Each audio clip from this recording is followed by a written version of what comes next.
hacking and leaking that the administration says the Russians carried out during the campaign. The Obama administration expected to announce it's ready to retaliate against Russia over those hacks that interfered with the presidential election. The CIA has concluded Russian hackers intervened in the U.S. election with the purpose of helping Donald Trump win. The Obama administration is reportedly close to announcing sanctions against Russia for interfering in the presidential election.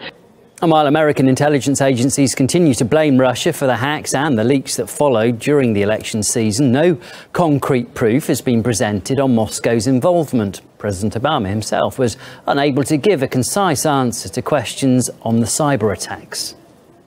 Do you believe Vladimir Putin himself authorized the hack, and do you believe he authorized that to help Donald Trump? I give the intelligence community the chance to gather all the information.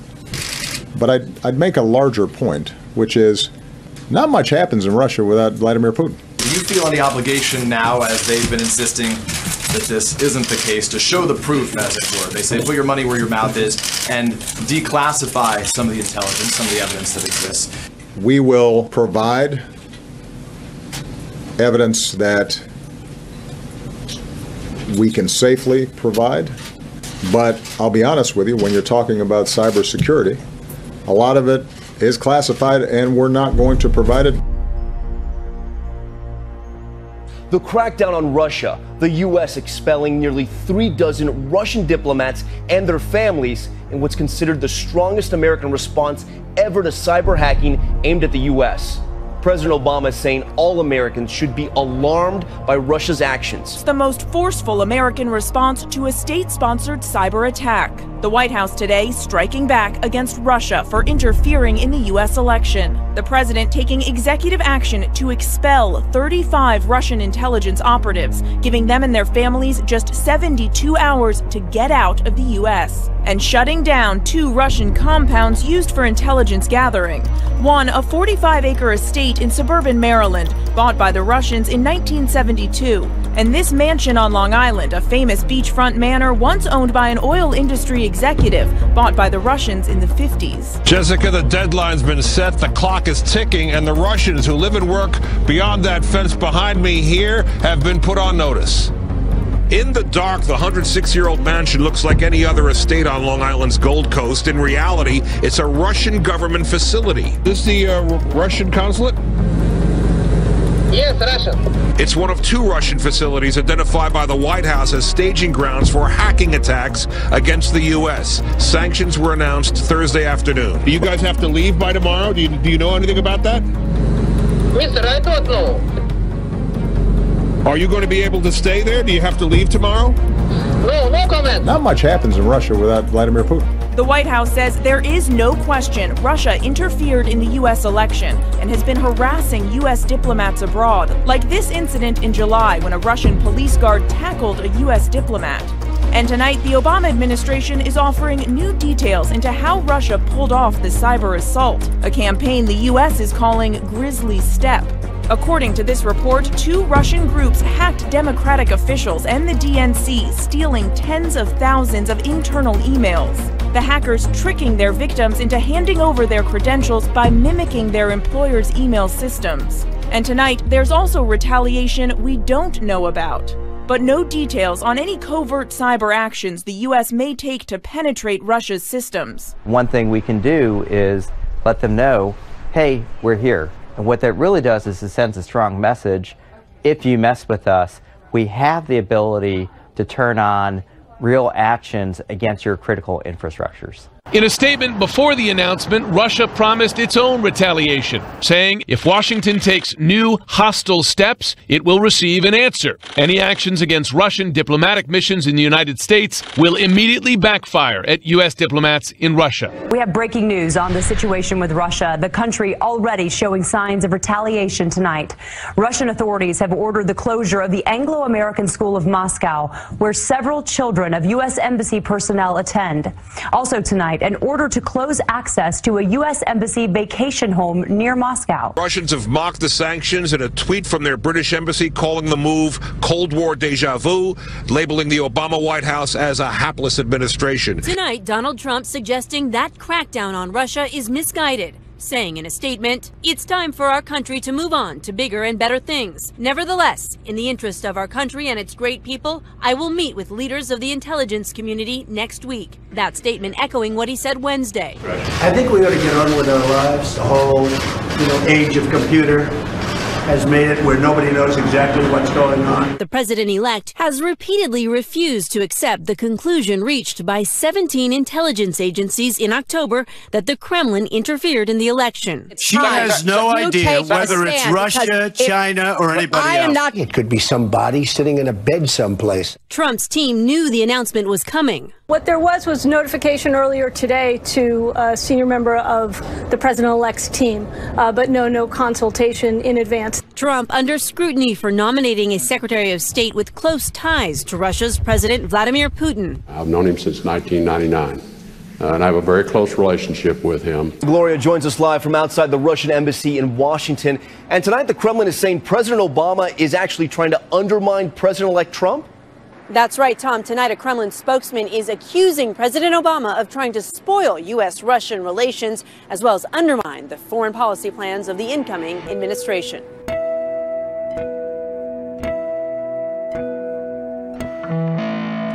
George Soros is speaking out against President-elect Donald Trump. The billionaire and Democratic donor recently voiced his concern of a Trump presidency in a piece he wrote for Project Syndicate. Soros claims that Trump is a threat to democracy, writing, "Although Trump has toned down his rhetoric since he was elected, he has changed neither his behavior nor his advisors. His cabinet comprises incompetent extremists and retired generals." He dived further into the issue, saying, "The U.S. will be preoccupied with internal struggles in the near future, and targeted minorities will suffer. The U.S. will be unable to protect and promote democracy in the rest of the world." On Thursday, Philippine President Rodrigo Duterte accused U.S. ambassadors of being spies in response to a media report that alleged America plotted to destabilize the Philippine government.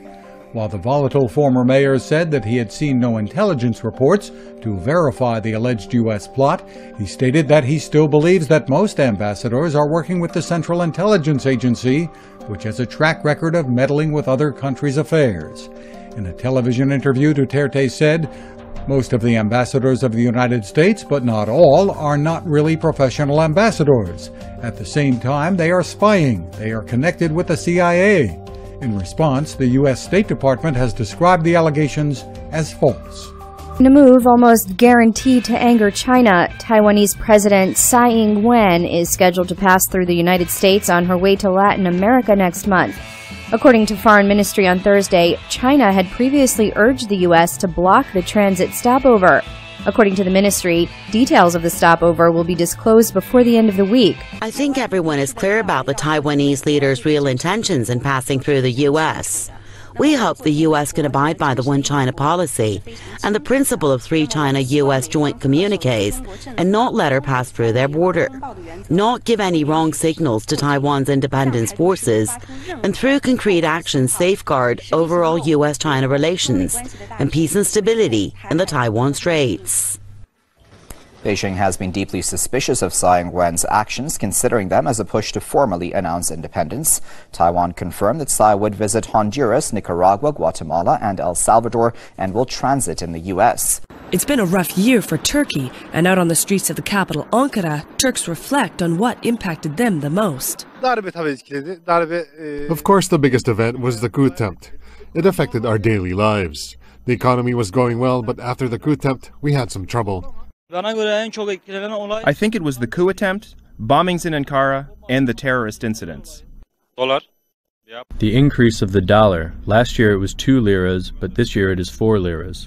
Turkey's security and political instability over 2016 has had a negative effect on the economy. Turkey's gross domestic product saw its first contraction since 2009, following the attempted coup on July the 15th. After 2 quarters of growth, GDP shrunk by 1.8% in the third quarter compared with the same period in 2015. As well, the Turkish lira hit historic lows, losing nearly 20% of its value compared with the dollar, decreasing the export value of goods and services and increasing the cost of imports. This prompted average Turks to pull back on spending. The more the dollar goes up, the less business we do here. Some days we have no customers, sometimes just a few. We can't make ends meet. The New York City Police Department is now letting some officers wear turbans and grow out their beards a little more for religious reasons. Each is an important aspect of some religions, and a handful of police departments across the country have already made similar changes. For example, Sikh officers in the NYPD had to wear a smaller-sized wrap under the standard police caps.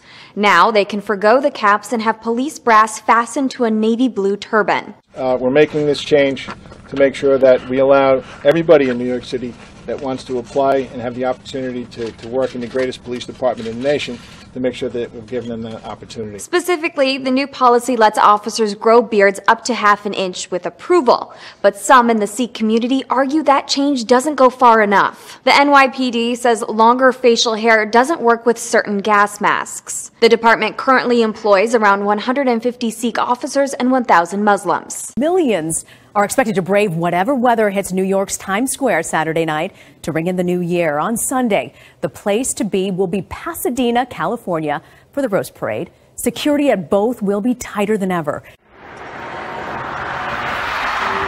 2 million people are expected to pack this space to watch the ball drop, joined by some 7,000 New York City police officers. They'll be on rooftops, overhead in helicopters, and on the ground, screening revelers twice. At the 11 entrances to Times Square will be something new this year. 65 garbage trucks filled with sand, each one weighing 40 tons. The sanitation trucks are designed to stop a terror attack similar to those that occurred in Nice, France, and Berlin, Germany. In those incidents, trucks were used as weapons and driven into crowds. Police in California will be watching along the 5.5-mile route of the New Year's Day Rose Parade. There, heavy water-filled barriers will be in place at dozens of intersections to try to protect an estimated crowd of 700,000 people. This room's going to be packed. It'll be packed. Chief James Waters oversees counterterrorism efforts for the NYPD. The department has said there's no specific threat regarding New Year's Eve in Times Square. Does that diminish the concern? No. In many respects, it raises the concerns that we're perhaps missing something or not tuned into something. And I asked Chief Waters what scenario he's most worried about.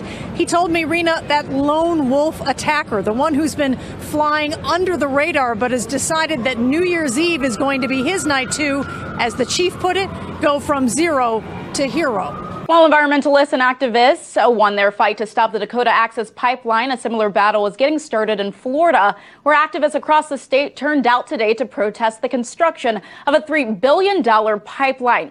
Critics say the pipeline will threaten the drinking water and ecosystem in the Sunshine State. Well, Florida residents, as well as environmental and labor activists, are extremely concerned about the long-term damage the Sable Trail pipeline could have on the quality and safety of the state's drinking water. The pipeline we're talking about will reportedly span an estimated 515 miles across Alabama, Georgia, and Florida to transport fracked gas. 268 miles, the majority of the project, will be in Florida, and critics are concerned the construction could damage the fragile limestone which surrounds the Florida aquifer. That supplies 60% of Florida's drinking water. 84,000 residents have signed a petition demanding the U.S. Army Corps of Engineers conduct an environmental impact study and halt construction of the Sable Trail pipeline. The biggest concern is that the pipeline will rupture, it'll contaminate our waters, it won't make for an environmentally safe or sustainable future. We're going to have this fracking economy with a 500-mile pipeline to transport fracked gas so that we can export it as liquefied natural gas. So we'll export our gas to China perhaps, and we're going to have to import water at some point. It's very terribly short-sighted, and it's based on greed.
The Zika virus was by far the leading health news story of 2016. It began when mysterious severe birth defects were reported in Brazilian newborns, a condition known as microcephaly. Doctors quickly managed to link the defects to the maternal infection with mosquito-borne Zika during pregnancy. The Zika panic began to subside by autumn after the height of mosquito season, but it still poses a real threat. Opioid painkiller addictions were also at the top of the news, especially when musician Prince died in June from an overdose. According to the CDC, more than 2 million Americans are currently addicted to the drugs, which include OxyContin, Vicodin, and heroin. After a year dominated by breathless headlines about driverless cars perhaps becoming a reality sooner than any of us thought possible, how nice to know that 2017's biggest technological innovation could happen right here at the corner grocer. Amazon is set to debut a new concept store with no checkout lines. Just open your app, wave it at the product, and Amazon will deduct it from your account. Will it work as advertised? Doubtful, but if it does, it will totally rewrite the way we shop. What else to look for in tech in 2017? Apple will celebrate the 10th anniversary of the iPhone with a new restyled model that's expected to have wireless charging and possibly augmented reality as well, to, for instance, display things to do in a neighborhood when you snap a photo, or bring games to a whole new level. Could Google release a talking watch in 2017? The company last year tried to catch up to Amazon with a personal digital assistant that was similar to Echo and a smartphone that tried to top the iPhone in every feature.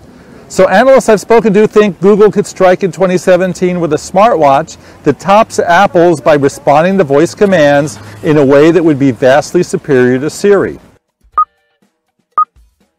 Hey everyone, we are live from my backyard where I am smoking a brisket and some ribs. Finally, look for Facebook to maybe put the kibosh on all this live video. I predict it morphing to a pro-only service. How many of us watch our friends cooking on the barbecue live anyway?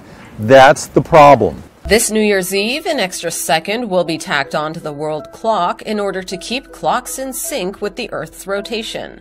According to the U.S. Naval Observatory, the added time is due to discrepancies that exist between how long it takes the Earth to rotate and the time shown on super scientific and super precise atomic clocks created by humans. This leap second system was introduced in 1972, with the most recent addition coming in June of 2015. While a second might seem like an insignificant amount of time to the average person, scientists say that a small discrepancy over time can have a big effect on things like space probes and satellites. Well, a 2-year-old Alabama boy who went to visit his father's gravesite got a big surprise after opening presents Christmas Day. 2-year-old Braxton Wells went to visit his father Cody after opening gifts on Christmas Day. He thought that his daddy had flew down from heaven to surprise him. Cody Wells drove off the road late one April night and struck a tree. He was immediately killed. He works for the police department, and of course I thought it was Cody coming to the door because he'd forgot his keys or something. And I opened up the doors and it was them, and they told me that he had a wreck and he didn't make it. Braxton and his mother visit Cody every day for lunch. On Christmas Day, they were greeted with a surprise gift on the site. The first thing that he said when he opened up the present was, "Mommy, I'm so excited to know what my daddy has left me," because he thought that his daddy had forgotten him and that daddy forgot to leave him a present.